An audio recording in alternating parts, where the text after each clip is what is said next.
Assalamualaikum warahmatullahi wabarakatuh. Salam sejahtera bagi kita semua. Yang terhormat Ibu Eni Heni Hermaliani, Eskom MMM.Com, selaku dosen pengampu pada mata kuliah Rekayasa Perangkat Lunak. Pada kesempatan ini, kami dari kelompok 2 akan mempresentasikan proyek pengembangan sistem kami yang berjudul pengembangan website pemesanan tiket konser kita untuk optimalisasi proses pemesanan menggunakan metode prototype. Sebelum masuk ke pembahasan, izinkan kami memperkenalkan anggota kelompok kami yang terdiri dari saya sendiri, Adinda Wulandari dengan NIM 112203899. Lalu ada teman saya Chandra Dwi Ningrum dengan NIM 112200245, dan yang terakhir ada Tiara Putri Atahaini dengan NIM 112200377. Baik, untuk mempersingkat waktu, langsung saja kita bahas. Next.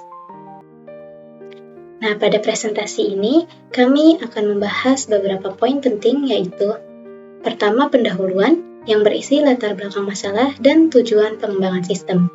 Yang kedua, ada metodologi penelitian, yaitu penjelasan metode prototype yang kami gunakan dalam pengembangan sistem. Lalu ada pembahasan, yaitu proses tahapan pengembangan sistem, termasuk analisis kebutuhan dan desain sistem. Lalu ada implementasi dan pemeliharaan, yaitu langkah-langkah integrasi dan pemeliharaan sistem agar tetap relevan. Lalu yang terakhir, yaitu kesimpulan, adalah hasil akhir dari penelitian dan pengembangan aplikasi ini. Next. Nah, masuk ke pembahasan yang pertama, yaitu pendahuluan. Di industri hiburan, terutama pemesanan tiket konser, masih menghadapi masalah seperti keterbatasan tiket dan kendala jarak. Oleh karena itu, kami mengembangkan aplikasi konser kita dengan fitur pemesanan online dan live streaming. Tujuannya adalah untuk mengoptimalkan pemesanan tiket, memudahkan akses konser, dan juga menghemat waktu. Next. Nah, metodologi. Kami menggunakan metode prototype, yang dimana metode ini memungkinkan kami untuk membuat rancangan awal, mendapatkan umpan balik dari pengguna, dan menyempurnakan sistem secara iteratif. Prosesnya melibatkan communication, quick plan, modeling quick design, construction of prototype, dan juga deployment, delivery, and feedback. Next. Nah, pembahasan. Bagian ini berisi tahapan-tahapan yang kami lakukan berdasarkan metodologi penelitian yang sebelumnya dijelaskan. Prosesnya akan dijelaskan dari awal hingga akhir secara berurutan. Next. Berikut tahapan-tahapan yang dilakukan. Communication atau komunikasi, yaitu diskusi dengan para pemangku kepentingan untuk menganalisis kebutuhan sistem. Hasilnya dituangkan dalam activity diagram. Quick plan atau perencanaan cepat, yaitu membuat desain awal sederhana sebagai gambaran konsep yang bisa dimodifikasi sesuai masukan. Lalu modeling quick design atau pemodelan cepat, yaitu pada tahap ini merancang struktur data, fungsi software, dan antarmuka berdasarkan kebutuhan pengguna. Lalu construction of prototype atau pembentukan prototype, yaitu melakukan coding dan pengujian awal untuk memastikan sistem bebas bug. Lalu deployment, delivery, and feedback atau penyerahan dan evaluasi, yaitu pada tahap ini menguji prototype, mengumpulkan feedback pengguna, dan juga menyempurnakan sistem sesuai kebutuhan. Next. Penjelasan lebih detail terkait communication, yaitu pemangku kepentingan melakukan diskusi. Cara yang dilakukan dengan wawancara secara lisan dalam pertemuan tatap muka secara individual ataupun kelompok, sesuai dengan data yang dibutuhkan, yang nantinya akan dituangkan dalam analisis kebutuhan sistem website konser kita. Tahap ini penting karena menjadi dasar bagi seluruh proses pengembangan. Dengan analisis kebutuhan yang tepat, resiko kesalahan desain dapat diminimalkan, sehingga sistem dapat dirancang secara lebih efektif dan efisien. Next. Selanjutnya adalah tahapan kedua, yaitu quick plan. Setelah tahap communication, dilakukanlah analisis kebutuhan sistem berdasarkan hasil diskusi sebelumnya. Tahap ini sangat penting untuk menentukan kebutuhan fungsional dan non-fungsional dari sistem website konser kita. Analisis kebutuhan ini terbagi menjadi dua aspek utama. Yang pertama, kebutuhan fungsional. yaitu sistem ini menjelaskan mengenai layanan dan fasilitas yang disediakan sistem dalam website agar mudah digunakan oleh pengguna. Contohnya adalah fitur registrasi dan login, pencarian konser, pemesanan tiket, hingga akses live streaming. Lalu yang kedua ada kebutuhan non-fungsional. Ini mencangkup aspek-aspek seperti privasi dan keamanan sistem, pengimplementasian sistem, teknik perancangan, dan hardware serta software yang digunakan. Aspek-aspek yang dimaksud di sini meliputi keamanan data, kecepatan akses, ketersediaan sistem, pengalaman pengguna atau user experience, skalabilitas, dan juga responsivitas desain. Selanjutnya akan dijelaskan oleh Chandra. Baik, terima kasih Adinda atas penjelasannya. Nah, di sini ada kebutuhan fungsional. Menambahkan penjelasan sebelumnya dari Adinda, kebutuhan fungsional yaitu layanan atau fasilitas yang diberikan atau disediakan oleh website untuk masing-masing aktornya. Nah, di sini ada pengelola website yang memiliki tugas bertanggung jawab untuk mengelola aktivitas website. Pengelola website itu dapat login, mengelola konser, mengelola tiket, memantau penjualan tiket, mengelola data promotor, mengelola data pembeli, mengirim notifikasi, dan juga logout. Selanjutnya yaitu ada pembeli, di mana pembeli adalah konsumen ataupun pengguna website nantinya. Pembeli dapat registrasi dan login, melihat daftar konser, memperbarui profil, mengakses komunitas konser, memesan tiket, pembayaran, mengakses etiket dan jadwal, mengakses fitur live streaming, melihat riwayat pemesanan, dan juga logout. Selanjutnya yaitu ada promotor yang memiliki tugas bertanggung jawab untuk jenis konser ataupun penyelenggaraan konser ataupun acara. Promotor itu dapat login, mengelola acara, melihat laporan penjualan, melakukan kampanye promosi, berkomunikasi dengan pengelola web, dan juga logout. Selanjutnya itu ada kebutuhan non-fungsional. Nah, menambahkan juga dari penjelasan sebelumnya, kebutuhan non-fungsional adalah kebutuhan pendukung untuk pembangunan sistem saat ini, di mana digunakan untuk sistem berjalan sebagaimana mestinya. Nah, yang pertama itu ada keamanan data, di mana sistem atau website harus memiliki keamanan data yang kuat untuk melindungi keamanan data dari pengguna. Contohnya yaitu keamanan data transaksi. Selanjutnya yaitu ada kecepatan akses, di mana sistem atau website harus memiliki respon yang cepat agar pengguna dapat nyaman menggunakannya. Selanjutnya yaitu ketersediaan sistem, di mana sistem atau website harus 24/7 tersedia agar pengguna dapat mengaksesnya kapan saja tanpa adanya keterbatasan ketersediaan waktu. Selanjutnya yaitu ada pengalaman pengguna atau user experience, di mana website atau sistem harus memiliki antarmuka yang nyaman dan mudah untuk digunakan. Selanjutnya yaitu ada skalabilitas, di mana skalabilitas adalah sistem atau website mampu apabila terjadinya peningkatan penggunaan ataupun konser. Selanjutnya yaitu ada responsivitas desain, di mana sistem atau website harus dapat dibuka di semua perangkat, contohnya seperti handphone, laptop, ataupun tablet. Nah, selanjutnya di sini ada modeling quick design. Pada tahap ini dibuat desain-desain yang dibutuhkan untuk website atau sistemnya. Nah, di sini ada 3. Yang pertama, desain diagram sistem. Yang kedua, desain database. Yang ketiga, desain arsitektur sistem. Nah, yang nantinya ini akan dijelaskan pada masing-masing slide-nya. Nah, saya di sini akan menjelaskan mengenai desain diagram sistem, di mana desain diagram sistem itu menggambarkan diagram-diagram yang dibutuhkan oleh website, seperti diagram use case, diagram activity diagram, ataupun class diagram.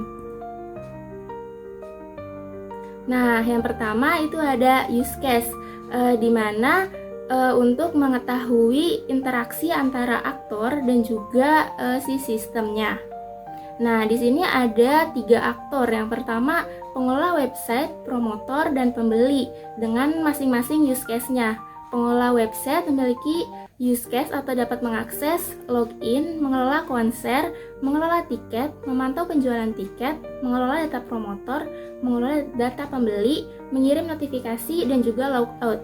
Selanjutnya yaitu promotor memiliki use case atau dapat mengakses login, mengelola acara, melihat laporan penjualan, melihat kampanye promosi, berkomunikasi dengan pengelola website, dan juga logout.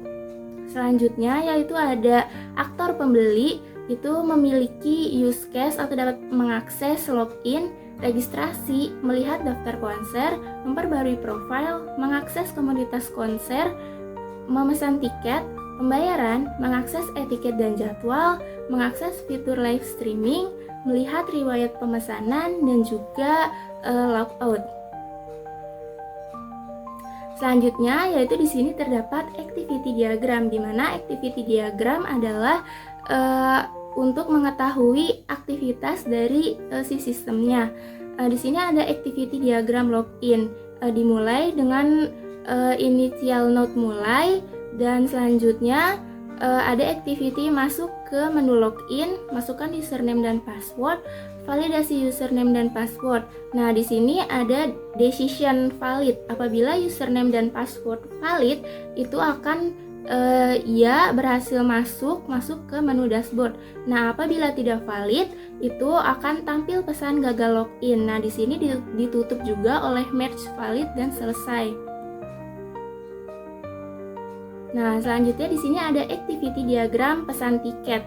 Nah, di sini dimulai juga dengan initial node mulai, activity masuk ke menu order, pesan tiket offline atau online, masuk ke menu pembayaran, pilih pembayaran, validasi pembayaran. Nah, di sini ada decision valid juga. Apabila pembayarannya valid, maka akan berhasil melakukan pembayaran booking tiket. Apabila tidak, maka tampil pesan gagal melakukan pembayaran. Nah, di sini ditutup juga dengan merge valid dan juga selesai. Nah, selanjutnya itu ada activity diagram live streaming. Dimulai dengan initial node juga, mulai, activity masuk ke menu live streaming, masukkan kode tiket online, validasi tiket online. Nah, di sini ada decision juga. Apabila valid akan menunggu jadwal live streaming, mulai menonton live streaming. Apabila tidak valid, maka akan muncul pesan error. Nah, di sini ada penutup juga, merge valid dan selesai.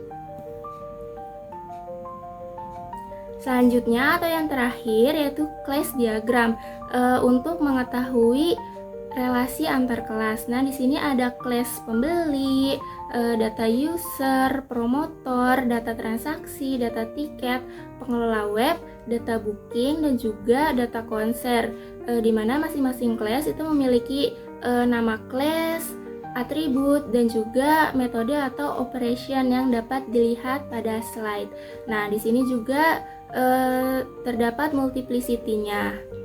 Nah, selanjutnya itu akan dijelaskan oleh Tiara Putri Adhaini, kepadanya dipersilahkan. Baik, selanjutnya saya akan menjelaskan mengenai desain database. Nah, di sini desain database adalah rancangan atau desain daripada database yang kami gunakan, yaitu adalah data-data yang kami butuhkan dalam perancangan sistem kami. Nah, data-data yang kami butuhkan itu antara lain adalah data transaksi, data booking, data tiket, data konser, lalu ada data pengelola web, data promotor, data user. Nah, di sini ada data user ini adalah berkorelasi dengan pembeli, pengelola web, dan juga promotor. Kenapa begitu? Karena user di sini adalah dimaksudkan sebagai pengguna atau yang akan nantinya menggunakan website kita itu, yaitu ada pembeli, pengelola web, dan promotor. Nah, dibedakan ketiga itu dibedakan dengan role, yaitu ID role nanti yang akan membedakan apakah itu pembeli, pengelola web, ataupun promotor. Seperti itu. Lalu untuk skema relasinya kurang lebih yaitu user berelasi dari satu ke banyak dengan pembeli, promotor, serta pengelola web berdasarkan ID user yang direlasikan dengan role seperti yang telah disebutkan. Lalu untuk promotor berelasi dari satu ke banyak dengan konser berdasarkan ID promotor, untuk konser berelasi dari satu ke banyak dengan data tiket berdasarkan ID konser. Lalu ada pembeli berelasi satu ke banyak dengan tiket dan transaksi berdasarkan ID pembeli, serta ada tiket yang berelasi dari satu ke banyak dengan transaksi berdasarkan ID tiket, dan lain sebagainya. Nah, baik, selanjutnya ada desain arsitektur sistem. Nah, dalam pengembangan aplikasi website ini, arsitektur sistem kami dirancang berdasarkan hasil iterasi dari metode prototype. Nah, bisa dilihat dari gambar, ada poin keamanan, yaitu ada SSL encryption, autentikasi, serta keamanan pembayaran. Lalu ada payment gateway integration, yaitu terdiri atas e-wallet, bank transfer, dan juga credit card. Lalu ada streaming server. Nah, di sini itu nanti yang kami tonjolkan yaitu adalah live concert access-nya. Lalu untuk database server yang telah kami jabarkan desainnya tadi, kita menggunakan MySQL. Lalu ada backend server, bisa menggunakan Node.js atau Express.js. Untuk API gateway-nya ada RESTful API. Lalu di client itu web atau web. Lalu selanjutnya ada tahapan selanjutnya yaitu construction of prototype. Nah, di sini adalah tahapan yang paling utama daripada metode prototype itu sendiri.